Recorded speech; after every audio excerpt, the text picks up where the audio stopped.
वर्षटे ही थरुटे ही थाए पुणी जी आर वर्ष बोली कथार अच्छी केजाणी महाप्रभु जब समस्त को भलरे रखिए खुशी रखिए देह मुंड भल रखिए तो महाप्रभु को भिड़ापी सब भक्त ही आगे आसबे देखिपे महाप्रभु भक्त को किए आगरू किए पछरू कर भिड़ी नौकरी भिड़ी भिड़ी नहीं से महाप्रभु जगन्नाथ मंदिर में पहुँचे देवे सत्य महाप्रभु गोटे एमती गोटे शब्द शुणिले जहाँकि बहुत खुशी लगे देखिपारे यही पिला माने भी सेमिति निजको पूरा सेवारे मुक्त कर छोट छोट पिला माने देखिथिबो वर्षा को खातिर न करे निजर नृत्य महाप्रभु को देखे मन को खुशी दौरान महाप्रभु ये कुनि कुनि पिला मानक सब बड़े घंट घोड़े रखतु चलपित कुसुमित करतु आ बड़ हो से बहुत बाट जातु कारण से माने आम देशर भविष्य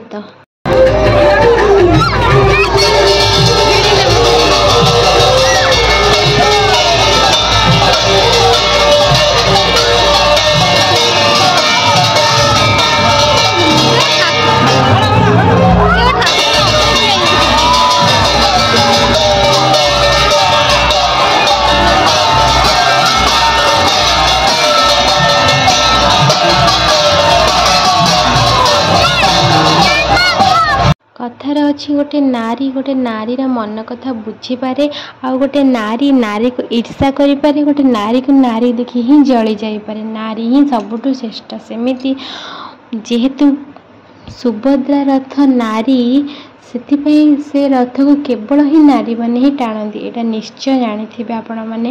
ତ ମୁଁ ବା ଆଉ ବେଶୀ କ'ଣ କହିବି। ସେପଟେ ଦେଖିଥିବ ମହାପ୍ରଭୁଙ୍କ ଆଖି ଦେଖାଗଲାଣି। ମହାପ୍ରଭୁଙ୍କ ଆଖି ଦେଖି ଆମ ଆଖିରେ ଛଳଛଳ ହେଇଯାଉଛି, ସତରେ ରୁମ ଟାଙ୍କି ଉଠୁଛି। ଏଇ ମହାପ୍ରଭୁଙ୍କୁ ଦେଖିବା ପାଇଁ କାହିଁ କେତେ ଦୂର ଲୋକ ଧାଇଁ ଆସୁଛନ୍ତି, କେବଳ ସେଇ ମହାପ୍ରଭୁଙ୍କ ଆଖିକୁ ଥରେ ଖୋଲା ଆକାଶରେ ଦେଖିଦେବା ପାଇଁ, ମନକୁ ମନ ସହିତ ମିଶାଇ ଦୁଇପଦ ଦୁଃଖ ସୁଖ ହେଇଯିବା ପାଇଁ।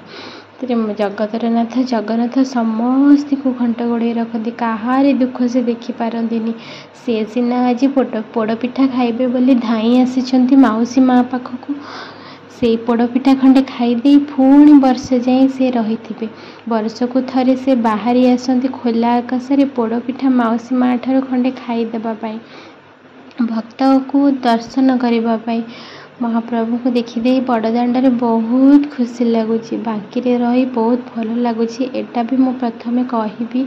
ଦେଖିପାରୁଥିବେ ମହାପ୍ରଭୁ ଏପଟେ ଦେଖାଯାଉଛନ୍ତି। ବହୁତ ଜାମ୍ ତ ବହୁତ ହେଇଥିଲା, ଆଉ ତା ଦେହରେ ବି ବହୁତ ସାରା ସମସ୍ତେ ସପୋର୍ଟେଡ଼ ଥିଲେ, କି ପୋଲିସ ମାନେ ଯେମିତି ସପୋର୍ଟ କରୁଥିଲେ, ଲାଇନମ୍ୟାନ୍ ମାନେ ସେତିକି ସପୋର୍ଟ କରୁଥିଲେ। ସମସ୍ତଙ୍କ ସପୋର୍ଟ ପାଇଁ ଆଉ ବାଙ୍କିର ଯେତେ ଲୋକ ଅଛନ୍ତି ତାଙ୍କର ତ ବହୁତ ହି ପରିଶ୍ରମ, ବହୁତ ହି ସଫଳତା ପାଇଁ ହିଁ ଆଜି ମହାପ୍ରଭୁ ବାହାରକୁ ଆସିପାରିଛନ୍ତି। ରଥ ଗଡ଼ିଛି ତାଙ୍କର।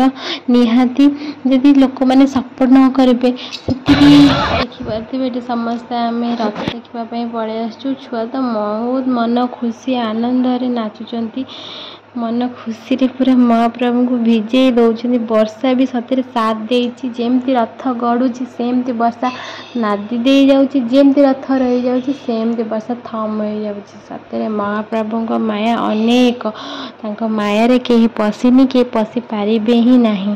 ମହାପ୍ରଭୁ ଯେ ବହୁତ ଦୁଃଖୀର ରକ୍ଷୀର ମନ କଥା ବୁଝିପାରନ୍ତି। ଆଉ କିଏ ବା ବାଦଲ କଥା ବୁଝିପାରିବେନି, ବାଦଲ ବି ମହାପ୍ରଭୁଙ୍କ କଥା ବୁଝିଯାଇଛି, ପୁରା ବରସି ଯାଉଛି। ସେଇ ବରଷାକୁ ଖାତିର ନ କରି ଭକ୍ତଗଣ ମାନେ ମହାପ୍ରଭୁକୁ ଭୋଗ ରାଗ ବଢ଼େଇ ଦେଉଛନ୍ତି।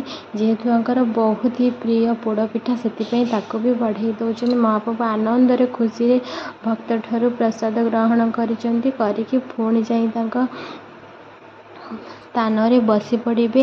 ପୁଣି ଦେଖିବାକୁ ଆର ବର୍ଷ ଲାଗିଯିବ। କେଜାଣି ବଞ୍ଚିଥିଲେ ଆର ବର୍ଷକୁ ଦେଖା ନିହାତି ହେବ। ଏଇଟା ହିଁ ଆମେ ମହାପ୍ରଭୁଙ୍କୁ ନିହାତି କହିବୁ। ଆଉ ବାଙ୍କିରେ ରହୁଥିବାରୁ ସମସ୍ତଙ୍କୁ ବହୁତ ସାରା ଧନ୍ୟବାଦ। ମୋ ଭିଡ଼ିଓ ଦେଖୁଥିବା ଲୋକମାନଙ୍କୁ ଜଗନ୍ନାଥ ମହାପ୍ରଭୁ ସମସ୍ତଙ୍କୁ ଭଲରେ ରଖନ୍ତୁ। ଜୟ ଜଗନ୍ନାଥ ସ୍ୱାମୀ। ଜଗତର ନାଥ ଜଗନ୍ନାଥ ମହାପ୍ରଭୁଙ୍କ କଥା ଯେତେ କହିଲେ ବି ସରୁନି। କିଏ ବା ମୋ ପାଟିରୁ କଥା ସରିବ, କିଏ ବା ମୋ କଥା ଜାଣିଛି। ସେତିକି କେବଳ ମହାପ୍ରଭୁଙ୍କୁ କହିବି କି ଦେଖିପାରୁଥିବେ ବର୍ଷାକୁ ଖାତିର ନ କରି ଭକ୍ତମାନେ କେତେ ଧାଇଁ ଆସିଛନ୍ତି କେବଳ ସେଇ ମହାପ୍ରଭୁଙ୍କୁ ଦେଖିବା ପାଇଁ। ବଡ଼ ଖିଆ ପରା। ଜୟ ଜଗନ୍ନାଥ ଜଗନ୍ନାଥ ଜଗନ୍ନାଥ ସମସ୍ତଙ୍କୁ ଭଲରେ ରଖନ୍ତୁ, ଖୁସିରେ ରଖନ୍ତୁ। ଆଜି ବାହୁଡ଼ା ଭଳି ଦିନରେ ଏଠି ମଧ୍ୟ ଜଗନ୍ନାଥ ମହାପ୍ରଭୁଙ୍କର ପୋଡ଼ ଖାସ୍ କରିକି ମୁଁ ଭୋଗ ଲଗେଇଥିଲି ପ୍ରସାଦ ଭାବରେ। ପ୍ରସାଦ ମୋ ପାଖେ ପହଞ୍ଚି ଯାଇଛି ଆସି। ଆଉ ଦେଖିପାରୁଥିବେ ତୁଳସୀ ଜଗନ୍ନାଥ ମହାପ୍ରଭୁଙ୍କର ନିହାତି ଆଜି ଭଳି ଦିନରେ ତୁଳସୀ ଆଉ ପୋଡ଼ ପିଠା ସେଇଟା ବହୁତ ହି ପ୍ରିୟ, କହିବାକୁ ପଡ଼ିବନି। ଆପଣମାନେ ଜାଣିଥିବେ ବାହୁଡ଼ା ଭଳି ଦିନ ପୁଣି ତୁଳସୀ ଆଉ ପୋଡ଼ ପିଠା ଲାଗୁଛନ୍ତି। ମହାପ୍ରଭୁଙ୍କର ବିଶେଷ ଆଶୀଷ ଭଲ ପାଇବା ନିହାତି ରହିବ ଆପଣମାନଙ୍କ ଉପରେ। ମୁଁ ଜଗନ୍ନାଥ ମହାପ୍ରଭୁଙ୍କ ପାଖେ ପ୍ରାର୍ଥନା କରିଛି କି ଏତିକି ମୋର ଭିଡ଼ିଓ ଦେଖୁଥିବା ସମସ୍ତେ ଖୁବ୍ ଭଲରେ ରଖନ୍ତୁ, ହସ ଖୁସିରେ ରଖନ୍ତୁ, ଚଲାପଥ କୁସୁମିତ ହେଉ। ଆଉ ମୋତେ ଭଲ ପାଉଥିବା ସମସ୍ତଙ୍କୁ ସମସ୍ତେ ସାଥ ଦିଅନ୍ତୁ। ମହାପ୍ରଭୁ ଏମିତି ସବୁବେଳେ ଖୋଲା ଆକାଶରେ ଆସି ସମସ୍ତଙ୍କୁ ଅନେଇଥାନ୍ତି। ଆଜି ମହାପ୍ରଭୁଙ୍କର ବହୁତ ହି ବଡ଼ ଦିନଟେ, ବହୁତ ଖୁସିରେ ବି ମହାପ୍ରଭୁ ଆଜି ଖୋଲା ଆକାଶରେ ବୁଲୁଛନ୍ତି, ସବୁ ଦର୍ଶକମାନଙ୍କୁ ଦର୍ଶନ ଦେଉଛନ୍ତି। ମହାପ୍ରଭୁ ଯେତିକି ଖୁସି, ଆମେମାନେ ତାଙ୍କୁ ଦର୍ଶନ କରି ଆହୁରି ଖୁସି। ସତରେ ଆଜି ଭଳି ଦିନରେ ମୁଁ ଟିକେ ପୋଡ଼ ପିଠା ଯେତିକି ପାରିଛି ସେତିକି ପ୍ରସାଦ ଭାବେ ଲଗେଇଛି, ଆଉ ଭୋଗ ବି ଆଣିଛି ପ୍ରସାଦ। ଦେଖିପାରୁଥିବେ ମହାପ୍ରଭୁଙ୍କ ପ୍ରସାଦ ପାଇବା ପାଇଁ ସମସ୍ତେ ଭକ୍ତ ଆକୁଳ ବିକଳ। ଆଜି ଭଳି ଦିନରେ ପ୍ରସାଦ ମହାପ୍ରଭୁଙ୍କର ପାଇଛି, ସତରେ ମୁଁ ନିଜକୁ ବହୁତ ଧନ୍ୟ ମନେ କରୁଛି। ଆଉ ବାଙ୍କିରେ ରହିକି ଆଜି ମହାପ୍ରଭୁଙ୍କୁ ପୁରା ଘୋଷଯାତ୍ରାରେ ଦେଖିକି ସତରେ ବହୁତ ଆନନ୍ଦ ଲାଗିଲା, ବହୁତ ଖୁସି ଲାଗିଲା। ଯାହା ହଉ ବଞ୍ଚିଥିଲେ ପୁଣି ଆର ବର୍ଷ, ସେତିକି ଆଶୀର୍ବାଦ କରନ୍ତୁ। ଜଗନ୍ନାଥ ଭଲରେ ରଖନ୍ତୁ, ଖୁସିରେ ରଖନ୍ତୁ। ଜୟ ଜଗନ୍ନାଥ।